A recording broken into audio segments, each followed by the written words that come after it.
A month of no land.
Sun is shining! It's even time for outdoor toilets!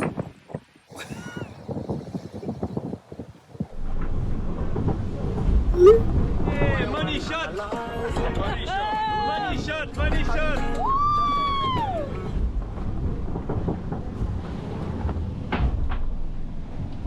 Okay boys, I'm ready to go up.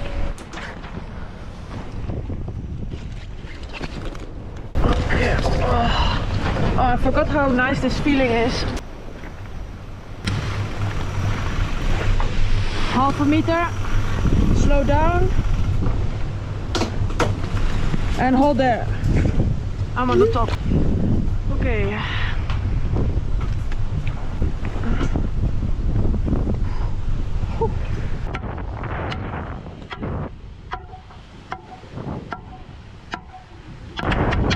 Looks fucking solid, man. Solid as pretty. The J0 is nicely trimmed like this. Yeah. Wow, I see 11th hour. I see Biotherm and I see Holcim just there. The view on Biotherm is epic. Like 36. Oh, beautiful. It's Saturday. Party day. And you good? Good, perfect. Good. All right. Right. It feels good being a Milizia, it feels nice, and we have a lot of fun. Milizia is from Monaco, so we have the number 1297 on the boat, and that is the founding legend of Monaco, which is when Francesco Grimaldi disguised himself as a monk and then managed to break into the castle of Monaco. And we have Monaco as one of our first ever partners. And so it's a little homage. Das waren damals Piraten, die haben damals aus Genua kommend den Felsen vor Monaco erobert. Und Francesco Grimaldi hat den Spitznamen Francesco Malizia bekommen, wegen seiner spitzfindigen Art, seiner Taktik, diesen Felsen einzunehmen. Und das passt zu uns gut als Teamname, weil wir auch so ein bisschen diesen Piratengedanken haben, diesen Piratenspirit.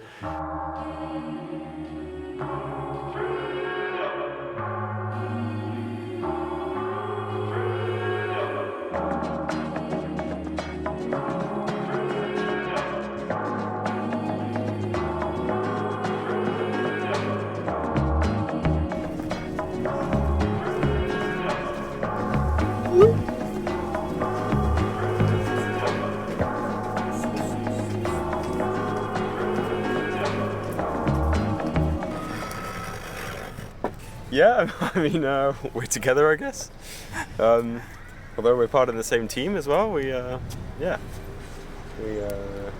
also together, I guess. What do you have to say? Yeah, no, that is true. Is it that? I don't know. Yeah. That was 4 out of 10 for dive. Only four? You know, we have to separate that work-life balance. You know, she's responsible for looking after the logistics of the 40 people in the team as well as the sailors. It's really cool to share this amazing adventure around the world, and no, it's always something I look forward to when we arrive, is to kind of see her on the dock when we arrive. So it motivates me to sail faster there. So.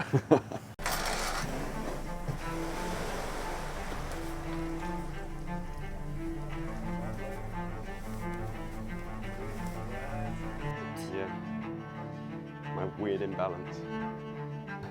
You might recognize it from what's on the t-shirt as well. But it's the M of Malizia. Will didn't have any tattoo, and guess whose idea was it? Will's idea. My idea, yeah. We were hiking, and he was like, "Should we do a Tamarisa tattoo?" Kind of joke. No, I didn't think it would be serious. I didn't think it was going to happen.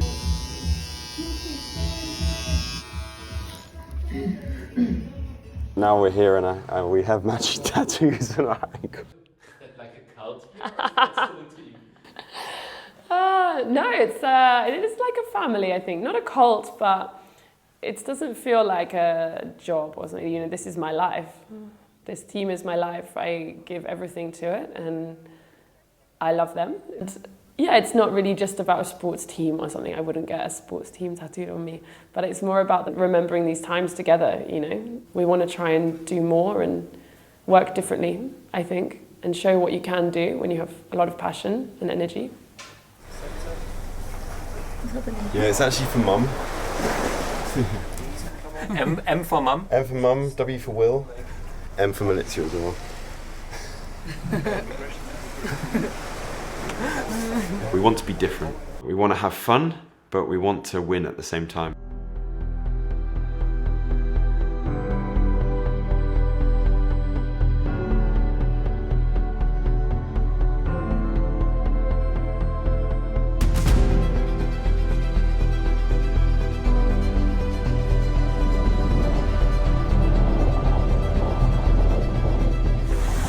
Incredible waves out here.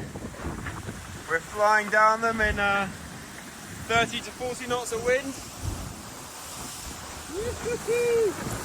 Boris is loving it. This is epic. This is the true south. Albatrosses, 5-meter waves. Ugh.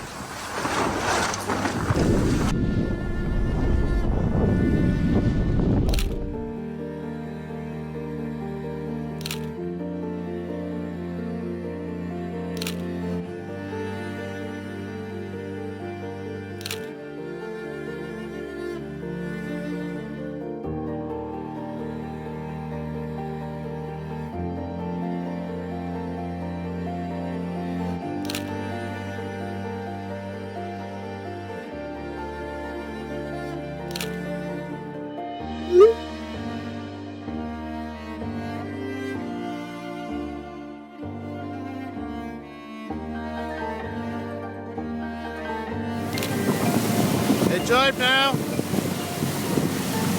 Dive.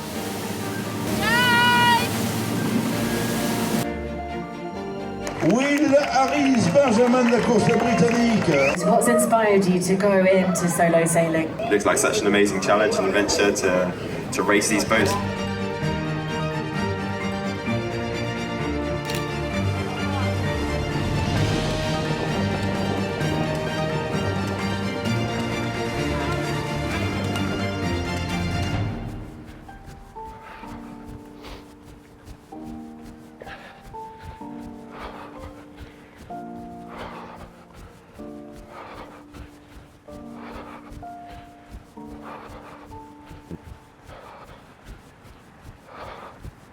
For me, coming home is really a time that I can relax and kind of recharge the batteries, I'd say, because, you know, doing this offshore racing, it really takes a toll on your body, I think, and so making sure that we're looking after ourselves is really important.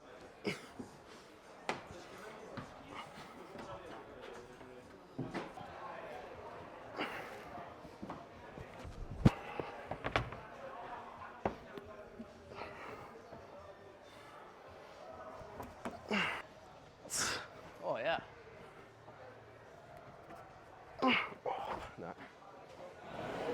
Is this going to be like climbing the Mars? Do you have to climb the mast at all, ever? Hopefully not. Well, let's practice for that, just in case. What, climbing the mast? Yeah. Yeah, maybe. You get winched up, right? You don't have to climb it. No, you do have to climb. Callum is probably one of my best friends. We sailed together in the dinghy classes, which is kind of the Olympic pathway, so we were part of the British sailing team together. And it was with Callum who I really found my kind of competitive edge in sailing. We raced together, we trained together, and then also went to university together.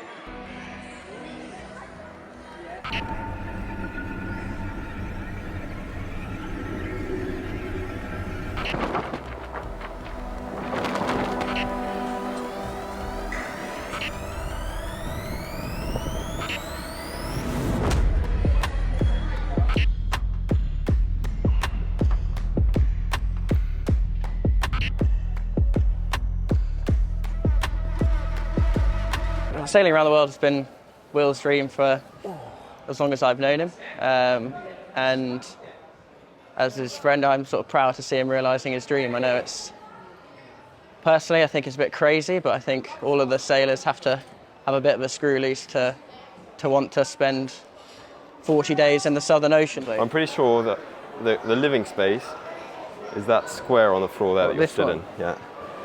Literally this. Including bunks or not? Including kitchen, including two of the beds. Kitchen? What does a kitchen entail? The kitchen is like a box like here in the middle. Literally. And then you can sit like that. Kitchen is a rather generous term. You can sit like that and cook. Will, he's always quite calm and collected, and he's just relentless in his sort of drive, his desire to get to where he wants to go, and I think that's something I admire in him greatly. He spends so much time getting every little detail right and works so hard, so I'm not surprised that he's got to where he is in his life.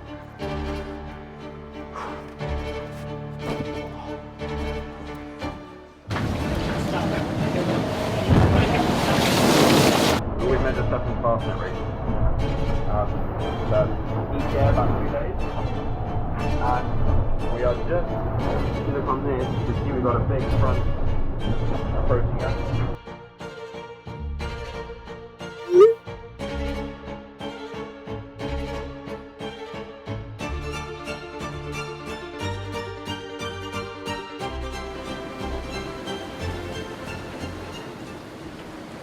My job is to find the best way to go to the finish. I mean, you don't necessarily need to have too much wind, because if you have strong wind, you also have big waves. So sometimes it's better to find a kind of compromise, to have maybe a bit less wind, but with better waves, like that you can push the boat a bit more. The perfect condition for us is 20-25 knots of wind speed downwind. Nico is analyzing so much. Yeah, he's very calm. He knows exactly what needs to happen. He's bringing a beautiful, calm energy in the whole team. You never have to worry when Nico is awake. I use many tools. The main data is wind. We also look carefully at the isobar, at the barometric pressure. Then we use also the waves. Sometimes the best route is almost impossible to achieve. Maybe the sea state will be too bad, the wind will be too strong, or the wind direction will be not suitable. So we will have to do too many maneuvers, like jives or tacks, or too many sail changes. A sailing boat is not able to sail against the wind. And the same thing, is not able to sail totally downwind with the wind coming exactly from the back. Dann passiert nicht viel, weil dann drückt der Wind im Prinzip nur gegen die Segel und verwirbelt und schiebt es ein bisschen nach vorne. Wenn wir jetzt aber 40 Grad den Kurs ändern, dann fahren wir auf einmal 30 oder über 30 Knoten in der Spitze. Das liegt einfach daran, dass das Boot dann beschleunigt. Durch die Beschleunigung entsteht Fahrtwind. Der Fahrtwind addiert sich als Kraft zu dem Grundwind, der auch da ist, wenn das Boot stillsteht. Und das macht den scheinbaren Wind. Und dieser scheinbare Wind wird immer stärker, je schneller wir fahren, und kommt auch immer weiter von vorne, dreht sich dann immer weiter nach vorne. Das ist wie so eine Vektoraddition. Und je weiter der Wind von vorne kommt, desto günstiger ist das für die Segel, desto mehr können wir die Segel dicht ziehen und ganz flach ziehen, desto windschnittiger wird sozusagen unser Segelplan. Und dadurch können wir zum Teil die doppelte Windgeschwindigkeit erreichen.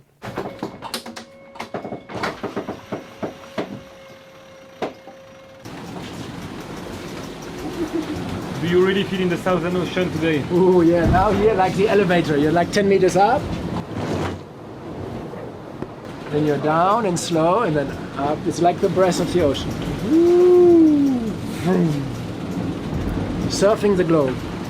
Yeah. The biggest waves. Really good news. We managed to keep pushing in these sort of survival modes. So that's good news. And also for me, I'm very happy because I've managed to get used to the sleeping again. Now I'm used to being shaken around. You might not get the perspective, but there's probably 5 or 6 meter waves, and they just throw the boat all over the place. And basically, my job right now is to be on the autopilot, so I can only do this for 2 minutes because I need to get back to the autopilot. But I'll be playing up and down as if I was steering the boat just like normal, but I'm using the buttons instead.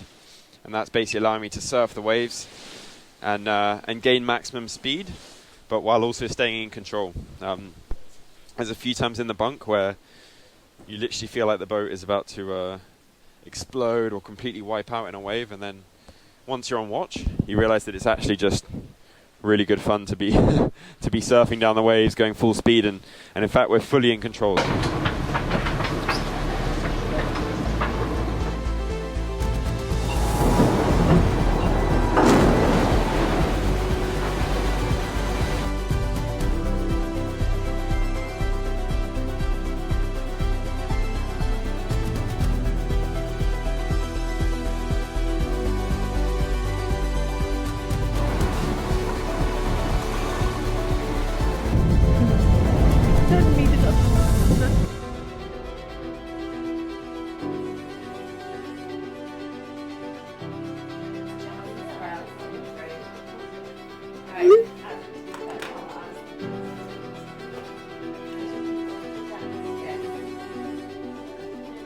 I'm Karen Harris. I'm Will's mother, and I live in Weybridge in Surrey, which is just outside London on the southwest side of London.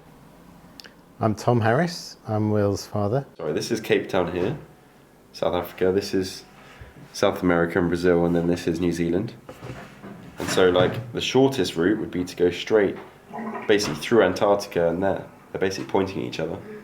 But the reality is, because of the ice and things like that, we have to go round like this, a much longer route around the edge of the circle. And so basically you end up often sailing as close as you can to the ice gate. But also they've got to keep us safe. We can't just go sail through. Very Christmassy. It is quite. What's he got in it? Chestnuts. What you were doing? No. Will is matured over the years. He wants to win. He wants to win in the right way. But not necessarily win at all costs. So he just biscuits that way. Yeah. Well, I think he always remains very calm and accepts the situation, which I think is a good thing to have, really. Yeah. What are you going to listen to? To drown out the noise, just some audiobooks. They do that. The more boring, the better. On BBC Sounds, they do. It's like they've used the sounds of the shipping forecast, and they turn that into a sleep podcast. Yeah. So just like fair winds, moderate or good. I'm not sure I'd enjoy that. Then if you Probably don't want to think about Force 11, there's a hurricane. Very But they say it so calmly. 10 meter waves. 10 meter waves tomorrow. Makes you want to. Do you have to wear crash helmets on your boat? When we go up to the front, we do. Whenever we go forward of the mast. Really? Do you Yeah, have to, because pin in and everything as well? Well, it's because it's very dark up there, and then it's bouncing all over the place, and you're not really sure when the next wave's coming, so you can hit your head very easily.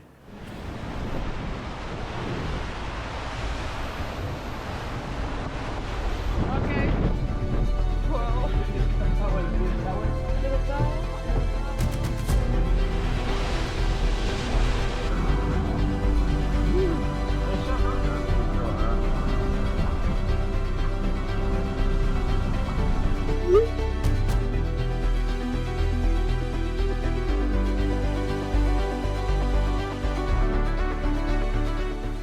Oh, bit of a scary morning this morning. Rosie fell out of the bunk. You know, the boat tipped over loads in a big wave, we lost control of the boat a bit, and she fell all the way from one side all the way to the other, and hit her head really badly here. She's literally fallen from that side up there all the way to that side and down in the boat, and we found her just where those yellow bags were. First thing I knew, I could hear from my bunk, she was just she was moaning in pain, and it was a really not a nice moment, not a nice feeling, and I hope she's going to be okay.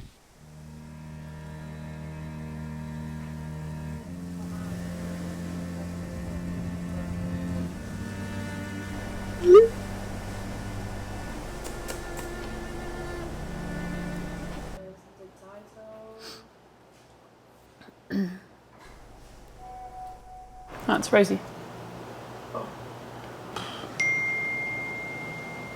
She has like a little bit blurry vision in her right eye. So shit. It's like the last thing you want to happen. We were first. We are still first.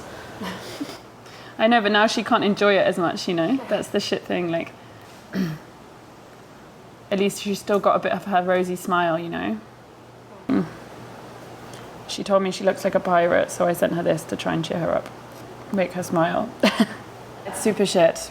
I mean, Cape Horn is not the safest place in the world. It's probably one of the hardest places to sail. So slowing down isn't really the best option, because where they are, it's so easy to be rescued or have a boat come to you. So to be honest, the best option is more that they push on and get here quicker. Hema Litzius Rosalind Kuipers suffered a head injury near Cape Horn. She's conscious, stable and recovering, yes. Agreed. Now we just work on the comms side, so what we say, what we communicate. Like with stuff like this, we always wait a little bit longer to say something. So we had it ready all day, but just waiting to see where she's up to. So Will and Antoine looked after Rosie while Boris did all the comms and getting the medical kit stuff. And then Nico sailed the boat. Yeah. Oh. What did you write, Rosalind Cooper? Recovering from injury. Will said that it's the coldest it has ever been, but that it's sunny and conditions are calm all the way until Cape Horn, apparently. Should I post also on Facebook or just Twitter is enough? No, put it everywhere, no? Okay. She's always still sweet, huh? Because she's like, oh, can you make sure to put in the release how well the guys are looking after me? Sweet.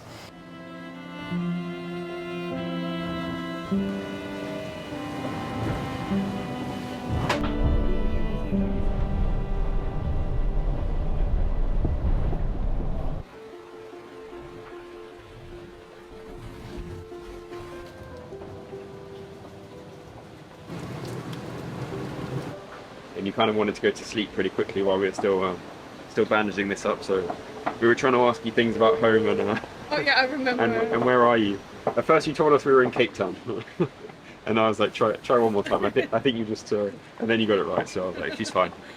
That's kind of a normal Rosie answer anyway. So. Sleep a bit more, Rosie. Thank you, man. Yeah, sleep well.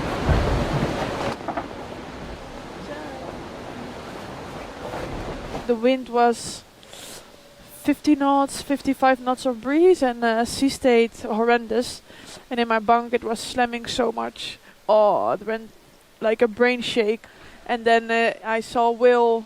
He was running from the cockpit to the living area to my bunk to see if I was still in the bunk. That's heartwarming if someone is taking care so much. There it is. The sixth time. And the last time I could see it was 2014, almost 10 years ago. Cheers, guys.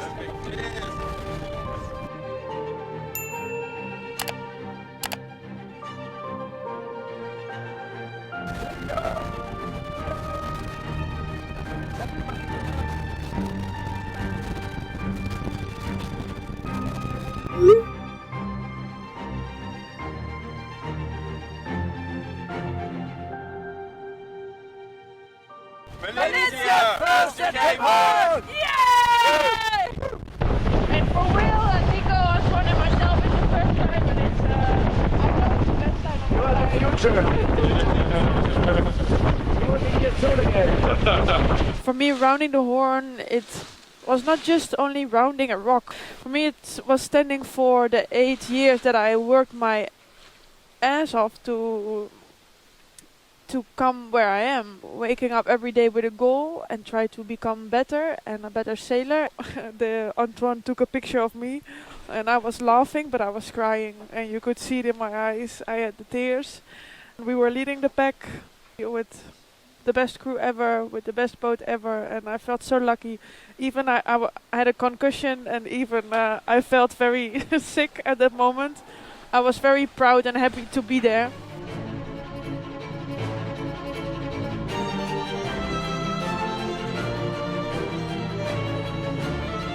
Holcim is just there.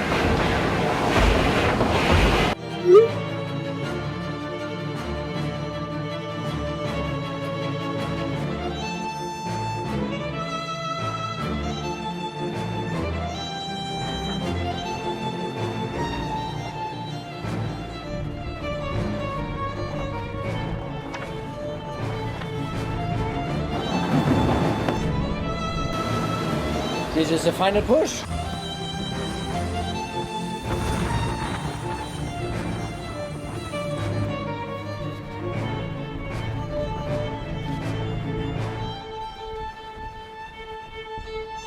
I think you really have to have a work hard, play hard attitude to be a Militsian.